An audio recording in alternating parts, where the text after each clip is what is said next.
Hey você, tudo bem? Eu sou a Melissa Carvalho e esse é o canal Mel Sem Roteiro. Hoje eu vou contar um caso misterioso pra vocês. Eu sei que vocês adoram, por isso que eu trouxe mais um por aqui. Eu particularmente, ultimamente, não gosto muito de falar sobre essas coisas, mas eu sei que vocês gostam, então por isso que eu estou aqui contando essa história de hoje. O Arthur, gente, Arthur Pasquale, ele queria viajar ao mundo, né? Só que ele ainda não tinha destino certo. E em dezembro de 2012, com 19 anos, ele viajou e ele desapareceu no Peru. Ele foi fazer um mochilão por lá e nunca mais foi encontrado. Ou seja, esse é um caso não solucionado. O pai dele acredita que ele ainda pode estar vivo por aí, mas a mãe prefere não criar expectativa. Situação complicada, né? Ele era uma pessoa muito aventureira, muito desapegada. Familiares e amigos disseram que ele era uma pessoa bem livre, sabe? Que queria viajar, conhecer o mundo. Ele era brasileiro, ele morava em Brasília, junto com os pais e os irmãos. O Arthur, resolveu viajar no fim de setembro de 2012. Ele foi fazer um mochilão pelo Peru com um grupo, de viajantes. E ele resolveu ir para a região de Cusco, região super famosa lá em Peru. Mas ele acabou se encantando por lá e acabou continuando, não quis voltar. E aí ele ficou mais tempo, era para ele ficar poucos dias. E ele acabou ficando aí alguns meses. E ele estava muito empolgado com essa viagem, porque ele sempre foi ligado a artes e tudo mais. E para quem não sabe, o Peru é muito rico disso, Então ele estava super empolgado para conhecer a cultura do local e tal. Olha só, para vocês terem noção, pouco antes dele viajar, ele ganhou um prêmio de curta-metragem lá em Brasília. Ou seja, ele era realmente das artes. A mãe diz que na noite anterior da viagem dele, eles curtiram bastante, beberam cerveja juntos. Ela pensava que era importante estar com ele naquele momento, antes daquela viagem. Não sei, gente, mas mãe, às vezes parece que tem uma premonição, E aí, quando ele foi pro Peru, ele acabou se comunicando com eles pelo Facebook e tal, Naquela época era mais Facebook.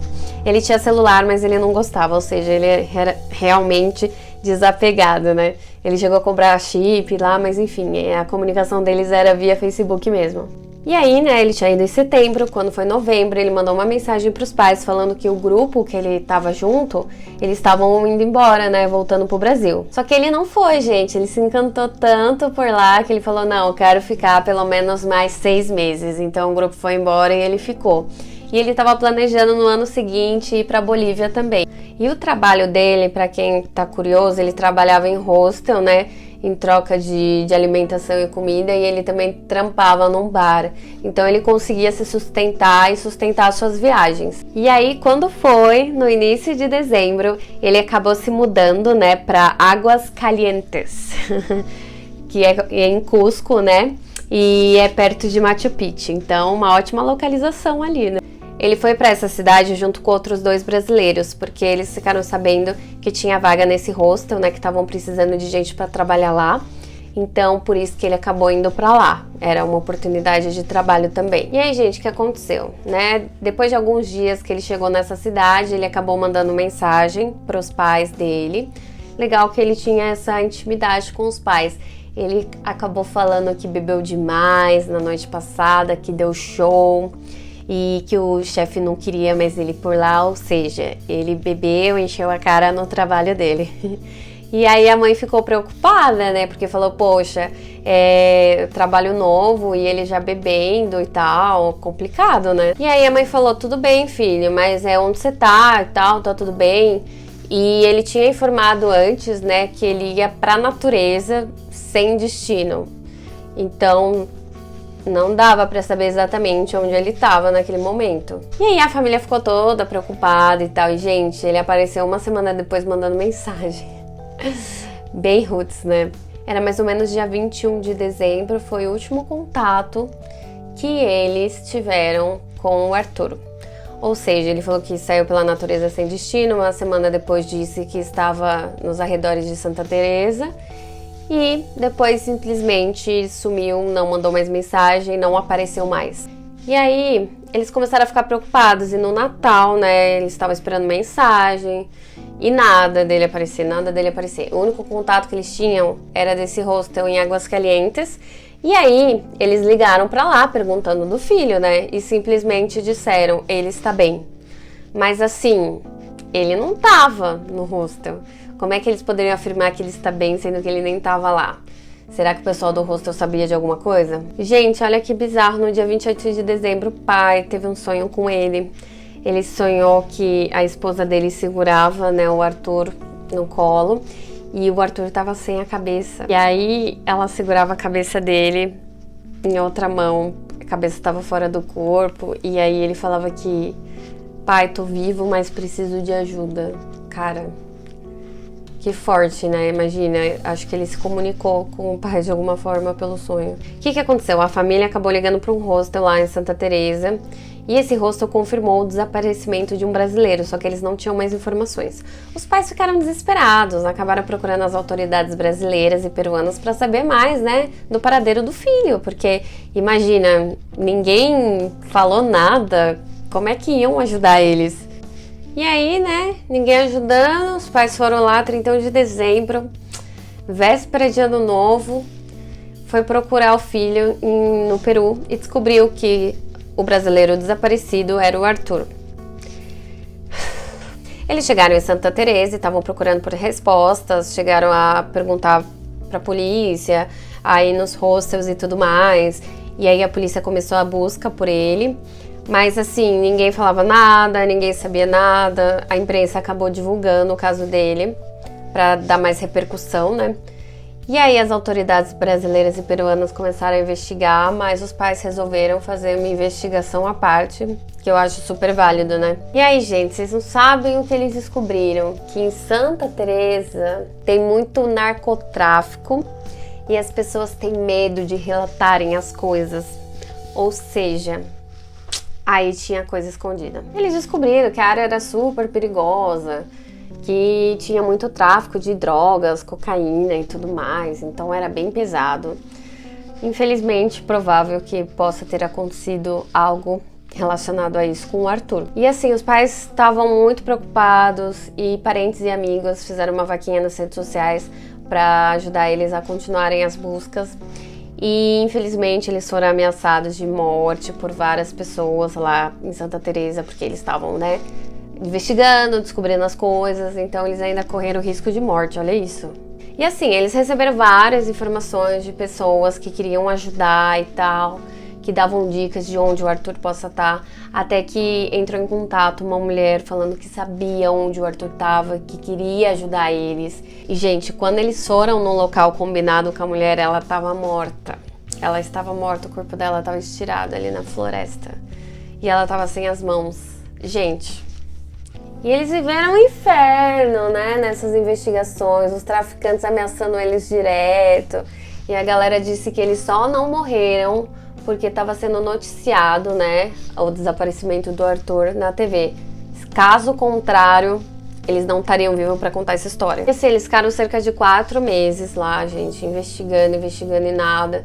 E algumas vezes eles voltaram para lá para investigar mais e nada. E a última vez que eles foram foi em 2016, 4 anos depois do desaparecimento. E infelizmente também não encontraram nada. E assim, gente, a polícia não ajudou em nada, porque a polícia também tinha medo de investigar, então o negócio lá era tenso, né? E nada, a polícia realmente, tipo, não fez nada.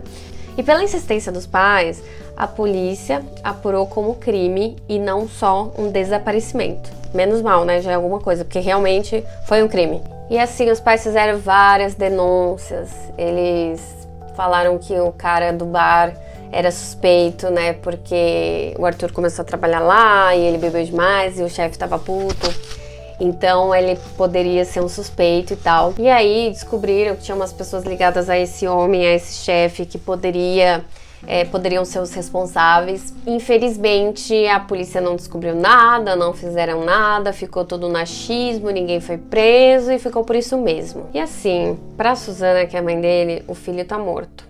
Ela acredita que ele morreu realmente em dezembro de 2012, né? Porque ela diz que bateu na porta dela uma moça e falou rapidamente com ela, falou que tinha que falar com ela antes do amanhecer, era 5 da manhã, e falou que escutou o Arthur sendo agredido e pedindo para pararem de bater nele. Então, a mãe acredita que o Arthur, ele tenha descoberto alguma coisa, né? Alguma coisa bem intensa que não era para ele ter descoberto.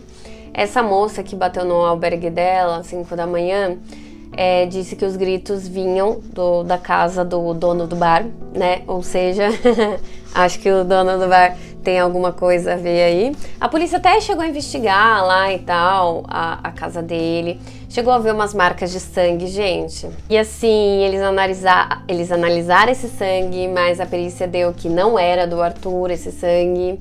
Mas a mãe é mãe, né? Ela acredita que sim, que era do Arthur.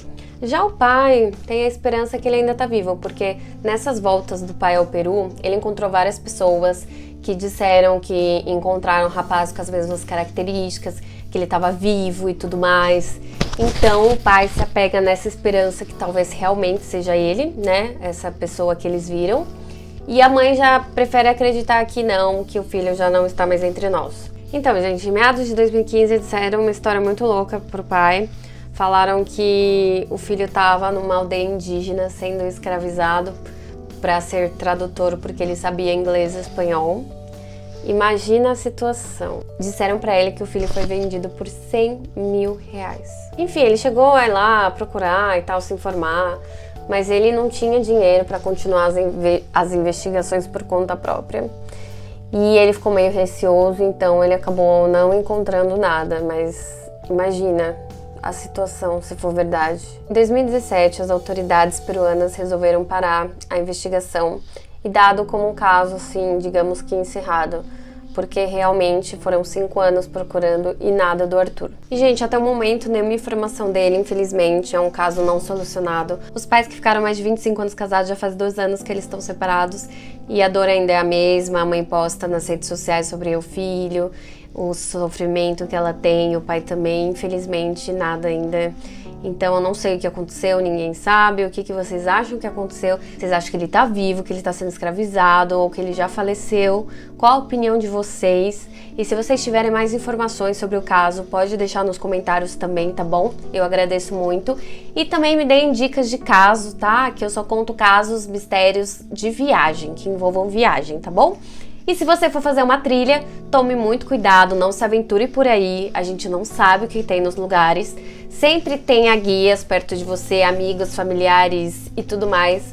Toma muito cuidado com isso, às vezes a gente quer liberdade, quer se aventurar, mas infelizmente, se você não conhece o lugar, você não conhece as pessoas, você não sabe como são as coisas, tem que tomar muito cuidado porque é a sua vida que tá em risco, né? É isso, gente, até o próximo, muito obrigada. Se você ouviu até aqui, já deixa um joinha aí pra eu saber, tá bom? E se quiser comentar, fique à vontade também. Até!